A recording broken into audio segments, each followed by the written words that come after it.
In terms of new music, this will be out after our next single, which is Raincheck, so go and check out Raincheck.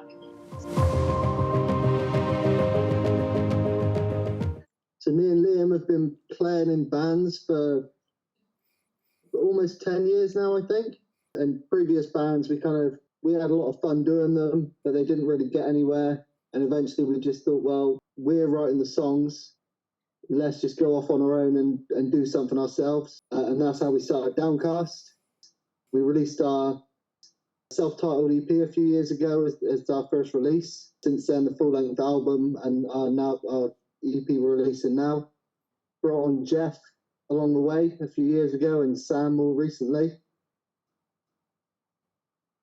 And that's what I remember as the story of Downcast. Liam, can you add anything to that? Well, we recorded the first EP by ourselves with Ian Sadler, and I was just saying that was kind of the starting point of Downcast.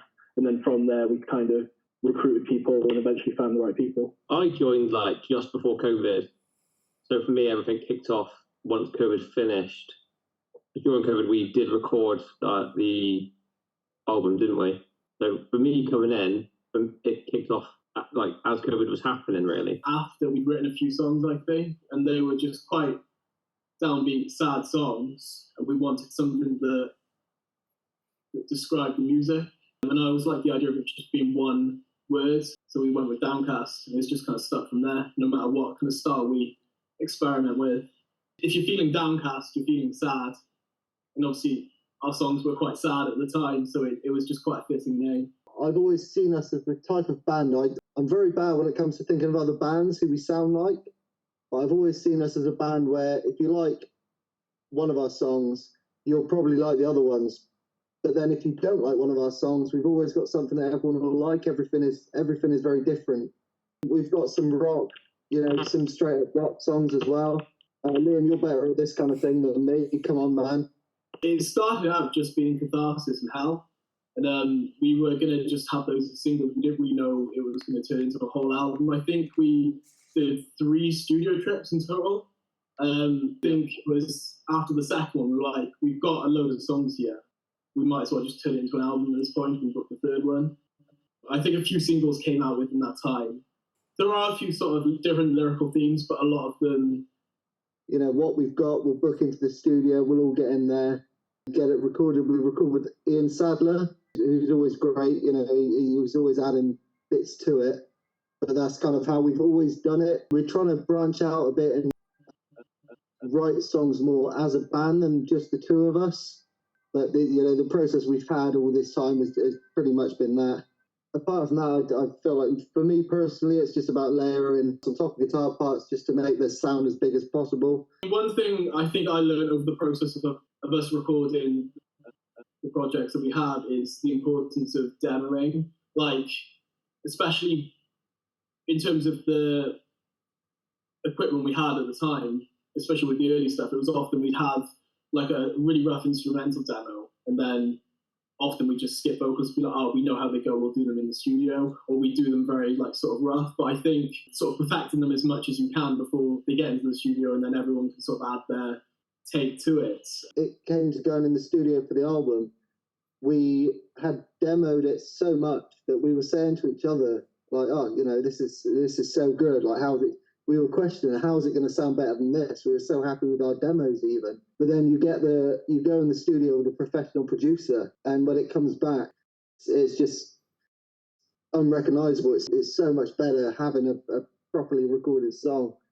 And then when we look back to the difference between the demos of our first EP and how much we've progressed as well, our stuff has got so much better from the experience of us keep doing it. Chorus of A Weight That I Can't Stand down to the melody was originally on a completely different demo, and I remember just using that then on what it is now, and obviously then the verses and middle eight are completely different, but it just happened to work. So it's just funny that chorus was originally written for a completely different song, down to the melody and everything. It's one of the songs that we wrote about our friend Ryan, who passed away a couple of years ago. Yeah, it just felt right to have that one out first, and I think it's a nice transition from the old stuff that we did, where we were trying to be much more serious, not just in terms of the music, but like in terms of the whole aesthetic and everything that goes with it. The fact that, you know, it's got very sort of serious lyrical content makes it like quite nice transition from the old stuff, as opposed to what some of the other stuff that you'll hear eventually will be. But it's quite different. I think this is probably the least different. We used to try and be serious for the sake of it, but I think we've learned that we can, you know, we can have fun things, no matter how serious it may be. We can do what just feels right rather than what we feel we should do. I think also it's fun to completely change things up every album cycle, whatever it might be, isn't it? It's like reinventing ourselves every time. It's just keeping it fresh, and it's nothing's becoming stagnant then. And you know, it's cool as it was to do some of like the horror stuff and more serious tone stuff on the last album. You know, I think it kind of limited us in terms of what we wanted to do. So I remember sometimes we do like a silly like sketch or something, and it'd be like, how can we put that out after this like super serious dark video? Like, it just didn't go. So it's nice to have that freedom to just kind of like move around and do whatever we want. Yeah, I'd say it's a love song. It's like an angsty love song. You know, it's still got a bit of edge to it. We haven't completely gone soft. In terms of new music, this will be out after our next single, which is Raincheck. So go check out Raincheck. But yeah, it's all going to be part of an EP. We haven't announced the name yet. It's going to be part of an EP, and there's going to be sort of a few extra bits to go with it that's going to make it real fun. It's always fun to get out on the road, and, you know, as well as just hanging out with each other, it's meeting new people and doing what we love. So yeah, I can't wait. It's been a long time coming, because we booked this one ourselves as well. Obviously with other promoters and stuff involved, it's not just being booked for us. We have to put the legwork in, so it's going to feel like an accomplishment, I think, when we're playing shows, and hopefully they're successful and the people that come and see us as well. To be fair, we agreed to it a lot quicker, with a lot less sort of hesitance than I thought we would. And I think a few times we have questions like, oh, did we jump into this too quickly, when we've been trying to get all these songs down, as well as, you know, perfecting our new ones for the live shows, because we're going to be doing that and touring around a very similar time. I mean, I loved My Chemical Romance as a teenager, but I wouldn't like pin myself as like one of their biggest fans or anything, as much as I do respect them as a band, and think there's an opportunity to do something that we wouldn't normally do, and maybe step outside our comfort zone a little bit. My Chemical Romance, I think, are a band that I don't necessarily think we sound like them, but it's similar in a way where you listen to their discography and they have just got a bit of everything. Aspire to be in a way that we've got, you know, the standard cheesy pop punk, then we've got some rock, then we've got some, you know, some borderline metal, in the same way that My Chemical Romance have so much different stuff in their discography. I feel like it's good to pay tribute to a band that essentially we may not want to sound just like them, but we want to do the same thing that they're doing. So we've got 2 books at the moment, but who knows, we could do more in the future.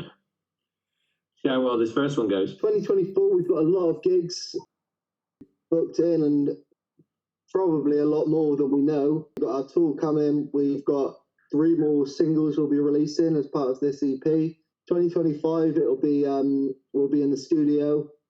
Whether or not we can get new music out, you know, fingers crossed. I hope so. But God, it's taken us so long to get this first single out.